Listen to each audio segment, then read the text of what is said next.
I know you're waiting for me to do some game breakdowns, but bear with me. Every now and then, for my own sanity, I got to switch it up a little bit.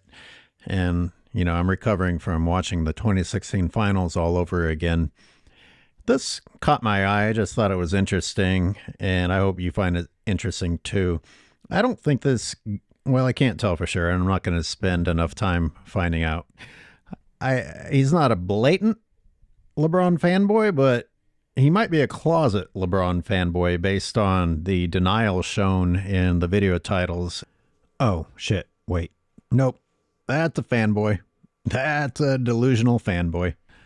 We're going to take a look at one person's analysis of the Lakers' failures being everyone except for LeBron James's fault. I'm not going to give his channel name a shout out because people like this are damaging. He has far too many views and followers already. But it is an interesting opportunity to look at the mindset of people who want to see only what they want to see.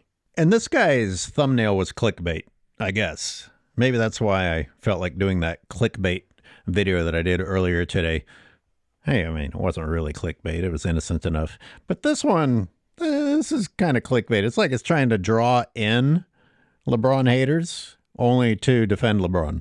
I don't know. I don't know what he's trying to accomplish here. This particular video put a lot of production effort into criticizing Darvin Ham's lineup decisions for the Lakers this year. I don't know what the correct lineup for the Lakers is, other than starting with removing LeBron James. I just kept thinking over and over again as they showed these graphics of the different lineups he was using. I was like, well, I think this is a case of just having too many good options. None of these are exactly bad lineups. Again, as a Bay Area person, I gotta reference the Warriors and say we could use these sorts of problems, which leads to the thought it's possible that Darvin Ham and the Lakers know they have it so good that they can play around with lineups throughout the year, get all of these guys playing experience, and be that much better prepared for the postseason. Because, with the play-in tournament, there's not that much danger of not finding your way in. In fact, it's almost like it could be argued strategic on the Lakers' part not to win too many games, because then they just have the easiest path to the postseason, just like last year. And they had the easiest path with the play-in tournament and in the first rounds until they finally met the Nuggets. The way the officiating's going, Darvin Ham can F around all he wants, and the Lakers are going to make the play-in tournament. What a sad thought. I am serious when I say that the Lakers could actually want to end in this low position. Talk about a lack of competition in the sport anymore. Don't you miss the days where players were playing for pride? Players just wanted to win. Players wanted to be the number one seed. Obviously some of them still do, but not the face of the league. That's what's crazy. The face of the league is happy to be given bullshit accolades and bullshit wins and bullshit trophies in any way he can get them. That's not a respectable person. Speaking of, that brings me to the other thought I had on that video. He didn't ever once mention maybe LeBron shouldn't be in the lineup. I can be wrong. You can prove me wrong. But to never even bring it up as a possibility seems like you're avoiding an uncomfortable truth. Those of you who watch my channel, I can tell from the comments, were attracted to the channel because I actually break down the game, and you, like me, actually watch the game and understand the game. Therefore, you understand what's wrong with the game. And therefore, you see that the chemistry of the Lakers is hurt when LeBron is on the floor, and that LeBron likes to grind things to a halt. He likes to back his ass up into a smaller defender and spend the entire offensive position trying to back the guy down, and then either passes off to a teammate at the last moment, real nice, or gets bailed out with a foul call, or at least gets an end one. It's not fun. It's not fun to watch, especially when he shrugs and all the other bullshit crap that he does after finishing a garbage play. You know, the script that you hear the commentators and the post-game analysts stating about LeBron's court vision or making the right play, even on his good nights, you know, most of the time it's not even true. And it's overhyping basic basketball in the few occasions where he doesn't F up. But they're completely leaving out that all those things happen when LeBron isn't on the floor. It's not like he's the only one on that team capable of making a pass, especially a pass to what is usually a superior big man in Anthony Davis.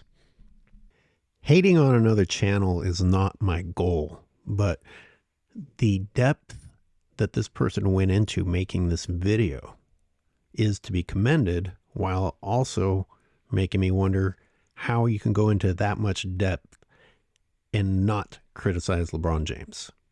For example, there was criticism of Cam Reddish and a blame game that it's Darvin Ham's fault that they have all these guys that just go into the corners. Well, that's LeBron ball. You know, it's always about, oh, spread the floor so that LeBron can get a layup. And if he can't get a layup, he throws it out to somebody. How are you going to blame LeBron ball on the coach? We all know Darvin Ham has to do what LeBron wants. Next, he goes on to criticize D'Angelo Russell and Austin Reeves for not being capable of creating their own shot. Come on. You definitely can't say that about D'Lo. And as much as I hate Austin Reeves' antics and his superstar treatment and his flopping, which now D'Angelo Russell is doing too. God damn. I know some of you in the comments have stated that you've seen this, but how badly does LeBron James influence guys that come over to the Lakers? They just become unlikable. They learn to manipulate the game. Anyway, my point was that as much as I don't like Austin Reeves anymore, you cannot say that that guy doesn't produce. I mean, the world woke up to him because of what he was doing 2 years ago when LeBron was sitting out, or when LeBron and AD both would have their injuries, and the Lakers started winning. They did that 2 years ago. They did that last year. They do it when LeBron sits out this year. Austin Reeves can get to the rim. And as someone who cheers against the Lakers solely based on LeBron James being there, I am much happier seeing the ball in LeBron James's hands at the three-point line than I am of Austin Reeves or D'Angelo Russell, because LeBron James is not a good shooter. I mean, the sun shines on every dog's ass every now and then, but you can't cherry pick and be like, oh, look, what about that night that he had blah, blah, blah. You can say that about anyone in the league. Everybody has a good night at some point. Again, this video confuses me because sometimes he's making good points and then he shows his blindness and bias for LeBron James. He goes on to admit that the Lakers don't prioritize Anthony Davis enough. Well, who in the hell is controlling the offense? Who are you going to blame other than LeBron James, who clogs the fucking paint trying to make up for his low shooting percentage by shooting everything down there where Anthony Davis should be? And by the way, the thumbnail, that's clickbait. That's clickbait. This video did nothing but defend LeBron James. So you were clickbaiting people that don't like LeBron James and then hoping that they would stay and watch and be convinced that it isn't LeBron James? Frighteningly enough, as weak-minded as people are, it probably worked on some people, not the people on my channel. We've just seen too much. It's too goddamn obvious. I mean, it's really, really obvious, which again is what blows my mind, that someone who spends the time and energy to break down the game the way this person has, or at least has attempted to, and still not see whatever he doesn't want to see. Case in point, immediately after showing that Anthony Davis isn't being used enough, he goes on to show who has the ball the most on the team, and it's LeBron James. So who else are you going to blame for not getting the ball to Anthony Davis? And I know D'Lo and Reeves lobbed that ball to Davis because it stands out in my mind every time it happens, because I'm making notes about everything everybody does when LeBron isn't on the floor that people pretend only happens when LeBron is on the floor. Wow. Then the video goes on to look at some of the trade rumors and says, well, they won't work because they're not going to utilize those guys the way that they should. Stop saying they or Darvin Ham. It is LeBron James. And he refers to LeBron James as a primary scoring option. LeBron gets his points through bullshit. LeBron gets his points through bailout calls. LeBron gets his points from end ones.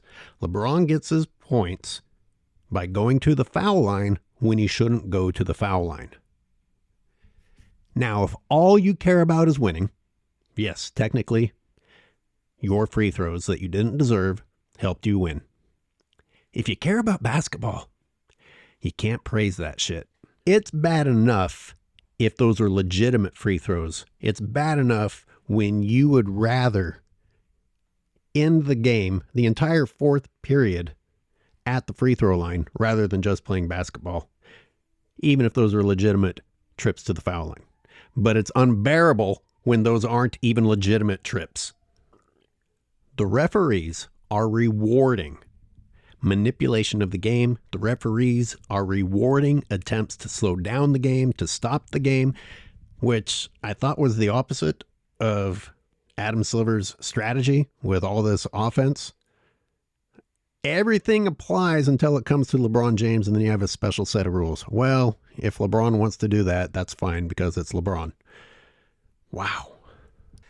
This man then goes on to say the Lakers need to stick to the blueprint that worked. Who blew up that blueprint? Who got rid of their good players to bring in Westbrook? Who insisted on that trade? You know, it's one thing to make a mistake, but to deny, to pretend that that mistake was not made by LeBron James is weird. He mentions having a legitimate big man to play alongside Anthony Davis. My God, the Lakers are spoiled. I mean, it's bad enough that you have Anthony Davis in the first place, but no, we need more. We need an even bigger guy so that our absurdly big guy with a 7'6" wingspan can roam more freely than have to do the duties of a center. In the meantime, they have another 7-footer, a bunch of guys who are all bigger than the Warriors center. And he's talking about the Lakers are getting dominated because of a lack of size. What the F are you talking? At this point, I have to say, what the F are you talking about? Still fresh off of the rape job of the Lakers versus the Warriors. I remember just watching Christian Wood for the few minutes that he was given, doing what he wanted. I mean, the Warriors couldn't even stop Christian Wood, and he's like the 7th, 8th, 9th option on that spoiled brat Lakers roster. NBA.com lists Christian Wood as 6'8". 6'8", my ass. They also list Rui Hachimura as 6'8". Rui Hachimura is a big dude, especially when you're trying to cheer for the Warriors. You got a 7-footer in Jackson Hayes. Hey, you don't want to use your extra 7-footer? That's on you. That's spoiled brat problems. Castleton, another big man that you don't feel like using? Hey, that's your problem. You've all heard the saying, comedians use it a lot, white people problems. The Lakers have the equivalent in sports of, quote, white people problems. You know, problems that for some people would be a vacation from the problems that they actually are dealing with. As the video finally winds down, the conclusion is all the Lakers need is the best of everybody in the league. which is pretty much always the story with LeBron James. I just want the best of everybody. Whenever somebody needs the best that is out there, that might as well say in parentheses to make up for the fact that I'm far from the best. I knew this guy was off the reservation when I saw in his video thumbnails that he thought the miracle that Pelinka pulled off last year was a bad trade deadline result for the Lakers. It was an impossible trade deadline. I'd like to see the Warriors pull off anything even similar to that in the offseason, much less midseason. Now, I know LeBron had to suffer through the likes of Contavious Caldwell-Pope, Malik Monk, Dennis Schroeder, other Olympian garbage. Oh, and of course, there was the ordeal of having a walking triple-double on your team, which was, of course, Mr. Basketball IQ's idea. It isn't fair that he didn't get to have a supporting cast consisting of Dante DiVincenzo, Patrick Baldwin Jr., Ty Jerome, Anthony Lamb, Podziemski, Corey Joseph, and this washed-up charity case. I better check myself because who am I to say that Podziemski isn't a good player? But what I am saying is if he was on the Lakers squad, y'all would be crying bloody murder. We have to celebrate Kevon Looney. If you guys had Kevon Looney on the Lakers, you'd be fucking crying bloody murder. The easiest and fastest way to shut these LeBron delusionals up is to offer them a straight trade. Steph Curry gets the Lakers roster. LeBron James gets the Warriors roster. Let's see how that goes. Well, we know how it's going to go for the Lakers. They will pull off some miracle shit and get whatever spoiled brat James wants. And there's a decent chance it still won't work because you are refusing to move the piece that isn't working.